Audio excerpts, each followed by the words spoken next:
Reconciliation is such a big thing when you start to think about it. I had the wonderful opportunity to meet Wurundjeri, who was coming into the college, and really spark that interest. I think in early years it's always been a particular area of conversation. It was still very tokenistic, and so we wanted to really look at something that was genuine and that would make a difference.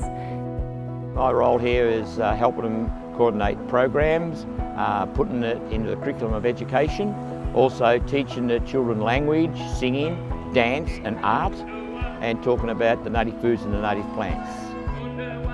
We received funding to be a part of the Early Childhood Languages program, where we network with other kindergartens and organisations who are delivering Indigenous language, and so connecting professionally with those and just having opportunity to have conversation.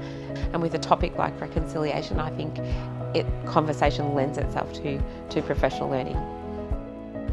So when we began the journey, it looked very different to the way that it does now, and I think the key for us is that it is a journey where there's still so much work to be done. But our vision was that our children would understand our First Nations people, that our culture, heritage and history would be understood and part of the curriculum, and that the children would have a deep level of respect. So now students understanding what reconciliation looks like, very much embedded in curriculum, and a whole community vision. And I think that that's where we've come to. That's not where we began, but where we're at the moment is that collectively we can make a difference, and that's part of our commitment to reconciliation. Moving here to Melbourne and finding the right school and the right early learning centre for our children that was going to support the boys' heritage. We knew it was absolutely ingrained through the staff and their passion to make sure that they understood not only what country we're on, but where our children were from and how important and how much pride they took in turning up to class and saying, I'm from the Torres Strait. Because what we're here for the children, we're here to teach our history and culture.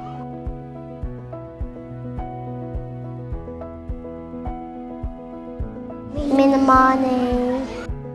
In my second year as a teacher, my director told the children the story of the invasion of Australia, and that really made me think about what is suitable to tell 4-year-olds, and that was kind of the beginning of my journey really. One of the things that we do is visit the site of Colebrook House, which was where children from the stolen generation were taken. We would celebrate Reconciliation Week and NAIDOC Week. It was more little events sporadically through the year, whereas it's really embedded into absolutely everything we do. So if we get the bandicoot, we're looking up the Kaurna word for bandicoot, Mati. So it's just become a very, very natural thing that we do every single day. When we organised a language workshop with Jack Buckskin, we invited all the local kindies and schools to join us. So we're not doing training just for us, but we're sharing it with the wider community, with our peers. I've lived in Kaurna country for over 60 years. Been working with them for 2 or 3 years. It makes me feel warm and wonderful inside to think, we're teaching the younger ones. We've obviously been very fortunate to have had a Kaurna elder, Uncle Tamaru, as part of our team for the last 5 years, so I've learned a lot. We're very much a close team. We talk about what we're going to share with the children or talk about with the children so that we're all coming from the same page. The teachers are wonderful. I've got to know them, like family. The kindergarten here are doing a wonderful job for the young children to learn more about our culture. When my children went to kindy, we never had anything like this. But now, knowing that children are learning about Aboriginal culture through kindergartens. No matter who the staff are, if that strong cultural program can stay with this kindy, I think that's really important to keep it alive. So it doesn't matter who the staff are, it's about this is our thing, this is Stirling District's. But it makes me feel wonderful and proud.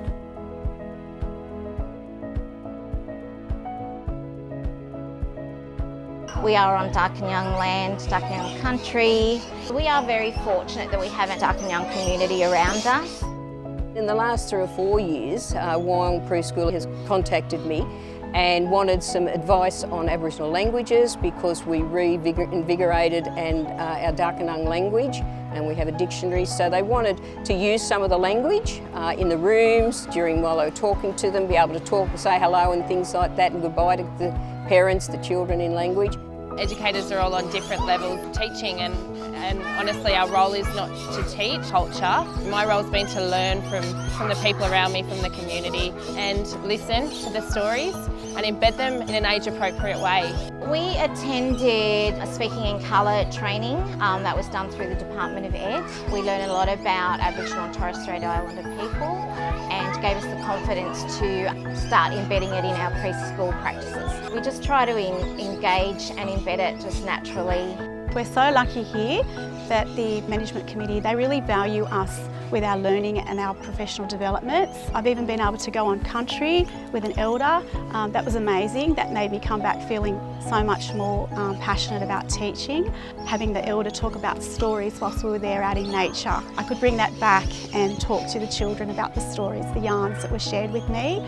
It's really culturally safe. It's a beautiful community. The educators are just amazing, they really are. Makes me really proud. Makes my kids proud to talk about their heritage and, you know, feel included. I think the fact that it's not hard for Wyong, and it's just so natural and so beautiful to see that progression of, you know, for my child coming in and not really knowing anything, to actually now being able to teach me. It's beautiful.